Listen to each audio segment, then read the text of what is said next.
Going fast is the lifelong passion of land speed virtuoso septuagenarian Earl Wooden. His stunning yellow Crosley Coupe has been smashing world land speed records of one form or another since the 1980s. We currently hold 17 different land speed records, and we've probably broken about 45 records over the years. It's the fastest unblown coupe in the world. The car was built in 1985, and this is the class that's known as a competition coupe. The car is a 1947 Crosley steel body, but the only thing stock about it is that body. Underneath is a total tube frame, quick change rear end, Jericho transmission race car.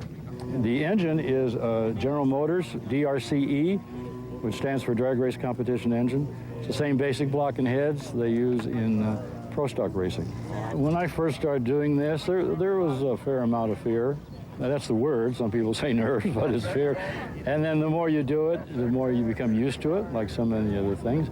There's always a little bit of tension, and that's good, because this is serious form of motorsports. We run higher speeds than any other form of motorsports. Our greatest concern here is if the car lifted or flew. And if the car ever gets off the ground and flies, then you're in very serious trouble. Earl Wooden had already set a 293-mile-an-hour record on gas. He's now running alcohol, boosting the Crosley to even greater speeds when suddenly his worst fear comes true.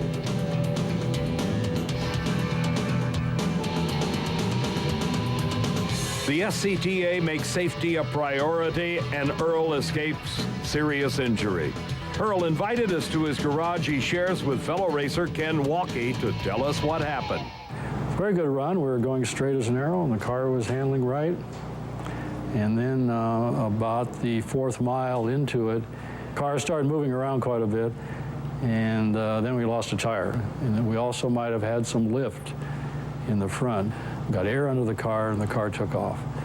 And we're going about 300 to 305 miles an hour. Did a couple of barrel rolls in the air and came down, and fortunately by then the parachutes were out. It went over a couple, 3 more times, and then it pulled the car to a stop.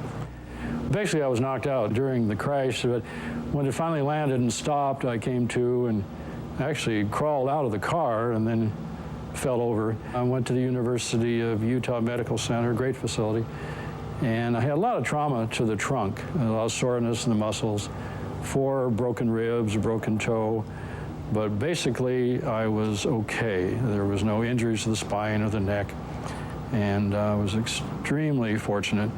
I think what I can attribute to is a very strongly built car that did not break up, good safety equipment, seat belts, helmet, neck collar, and all those things held in place.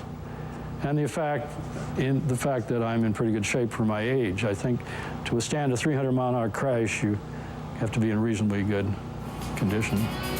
Earl is now planning to build a sports car using the engine from his wrecked Crosley.